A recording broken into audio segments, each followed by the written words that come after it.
Hi, today we're talking about the rule of thirds, when to follow it, and how to break it. As you can see here on the monitor, we have got a grid that you've probably seen before. If you are playing with your point and click or you're playing with the display settings on your camera, you are able to turn the grid on in your LCD monitor. I'd rather people not get in the habit of using their LCD monitor, but start imagining that grid every time they're taking a photo. As you can see, we've divided our frame into 9 equal boxes with 2 vertical lines and 2 horizontal lines. That's leaving us with these 4 intersecting points along the frame. When we're photographing, we want to put our focal point in one of these 4 intersecting points. It is important that we do work left to right and top to bottom. So 1, 2, 3, 4. By prioritizing our focal point in these areas, our image is going to make a little bit more sense. The way I like to describe the rule of thirds is writing on a notepad and using the lines. You don't write over the lines, you write on top of the lines. Where you place the words on a notepad is going to make a lot more sense. And it's the same with, say, letters forming a word, words forming a sentence, and the sentence making sense. For example, if you were reading the cat in the hat.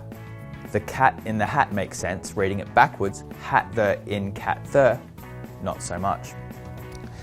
If we place our focal point or we don't use the rule of thirds effectively, it's like mixing those words around, or even worse, reading it completely backwards, which would be ta et, ni tac et. What I like to do is put my horizon on one of the horizontal thirds. So many people I see, or so many photographs I see, are putting the horizon halfway through their frame. By using the horizontal lines a little bit more effectively, we're nicely spacing out that image. By placing our focal point on one of these intersecting points, we're giving the focal point a little bit more prominence, we're giving it a bit more depth, we're giving it a bit more relationship with the image. And using the lines, everything else in my image I like to try and have running along those lines wherever possible. I also like to divide my image into 2/3, 1/3. That's 2/3 of information and 1/3 of negative space or just a little bit of clarity.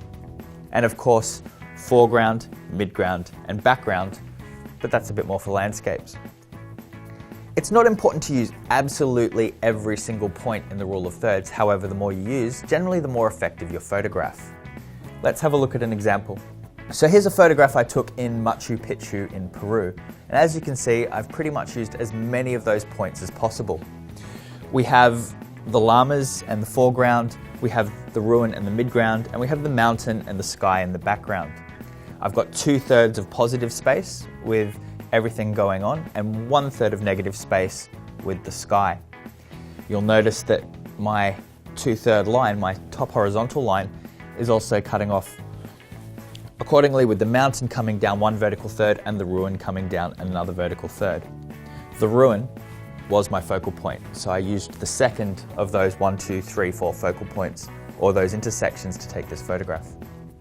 So that's how I effectively use the rule of thirds to take a photograph. And let's just talk a bit about breaking it.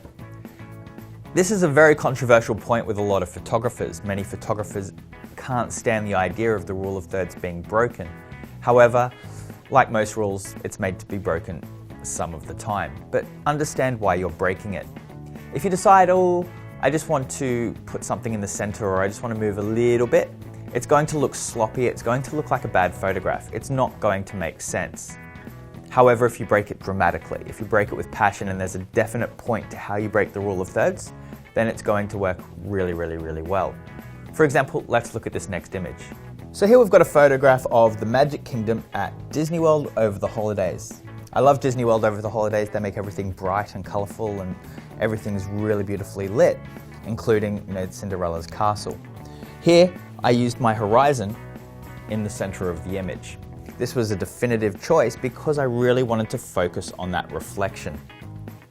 Reflections are one of the main reasons you would break the rule of thirds, when you get that sense of symmetry and the top of your image equally reflects the bottom of your image.